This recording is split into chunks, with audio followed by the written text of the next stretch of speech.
So we had basically one of the biggest floods we've ever had. Well, the biggest flood we've had in my lifetime, and it just was basically meant.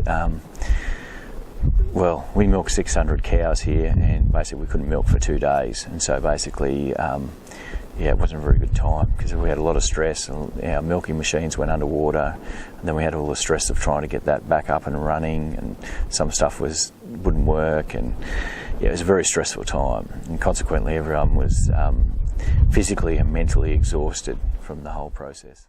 The thing is that things don't end, and we're lucky because there's so many jobs to do now that we've had the flood, and so consequently there's because of the flood we've had heaps of debris, and because we're below Taree, there's bottles, plastic and other rubbish that's kind of been deposited all over the farm, and so we're spending time that. We're lucky we've got Rural Aid here to help us for a week to help clean some of that up, because it's just the guys have made massive piles of stuff, rubbish. Honestly, it is really great because we just don't have enough hours in the day. There's so many extra jobs to do that you just don't have time to do everything, and so you're prioritising a list where it's only the things that are really, really urgent get done, and some of these jobs that these guys are helping us with are on the urgent list, but there's more things on the urgent list to get done, so it's really difficult to prioritise at the moment because there's so many things that are a high priority. It is really hard because you're trying to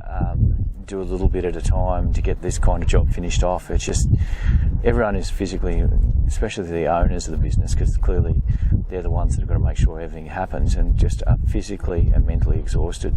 But you just got to keep going up the next day, and that's the thing with farming. It's 7 days, 365 days a year, and you've just got to get the things done. Otherwise, farming is all about timing, and if you don't get the timing right, then basically it costs you heaps more money, things not getting done. So basically before the flood we were milking just around 600 cows. We're currently milking about 300, so that's about roughly a 40% decrease in milk production, and so that's going to be basically directly related to 40% decrease in income. And so the thing is, because we couldn't milk for 2 days, we just had to. We had a lot of cows with mastitis, and our farm is one of the top 100 farms in Australia for milk quality, and basically we could not maintain that. And basically the quality of the milk, because basically it had to be milked, a lot of cows got mastitis and had to be culled, and others had to be dried off because we just basically you couldn't the size of the problem meant you couldn't do everything, and so you just had to prioritise and try and keep a lot of the good stock good, and you just didn't have the resources or the time to do everything. Yeah. So you just had to reduce the herd just to make sure that you could survive, because there's no point trying to keep it all going, because you just honestly, we don't want something bad to happen, if you know what I mean, in terms of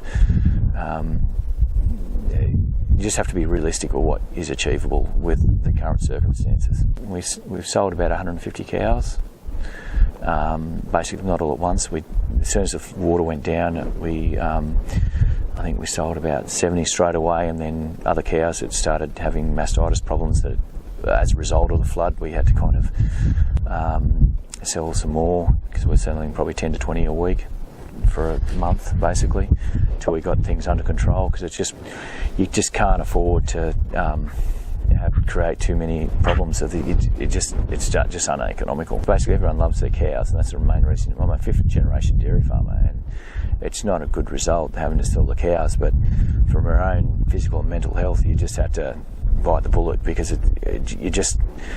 it's so daunting at the time. After we had the flood, it just kept on raining, and it was just draining. You're getting up every day and thinking, what can we do here? And the thing is, you just don't want to, as I said before, you don't want to bite off too much more than you can chew, and so you just have to cut back to get through this, if you know what I mean. And it's just because a lot of our hay and our hay storage, a couple of sheds went underwater, and so basically we lost a lot of the hay as well because it basically got wet, and then we had to take it out of the shed before it burnt down. And it's just there's so many jobs to do that all at once, and you just never had time. We had some people helping us doing different little bits and pieces. We had the fire brigade here helping us cleaning the milk machines after the flood. We had some other guys emptying the sheds of the hay so that it didn't burn down. So we had people helping us, which we were very appreciative. We're very appreciative of the people with Rural Aid. They've been here for the whole week helping us clean up our paddocks, and they were very they thought it was really worthwhile because they could see that after we'd cleaned up the paddocks, they could see that we could sow it, because there's so much stuff on the paddocks that you couldn't do anything with the whole paddock. Yeah, no, it's all about getting back on track, because basically if we hadn't had the flood, we'd be in a much better spot. But to get back on track, there's all these jobs that need to be, because we've got fences that have been, like, all the debris has kind of gone up against it, knocked over the fences, and because every time, like just the other day, we put the cows in a paddock and they ended up in another paddock because some branches were over the fence and they basically walked into another paddock, which is not good because the paddock was too wet and it caused all these other dramas. But you can't get yourself too down about it. You've got to stay positive, otherwise. And I think that's the resilience of farmers, that they've got a very positive outlook, because you have to, because so many things go wrong. Like, we've only just come through a huge, massive drought, and we had the fires here, and now we've got this flood to deal with, and it is very devastating, and some farmers unfortunately won't recover, and every little bit of help helps.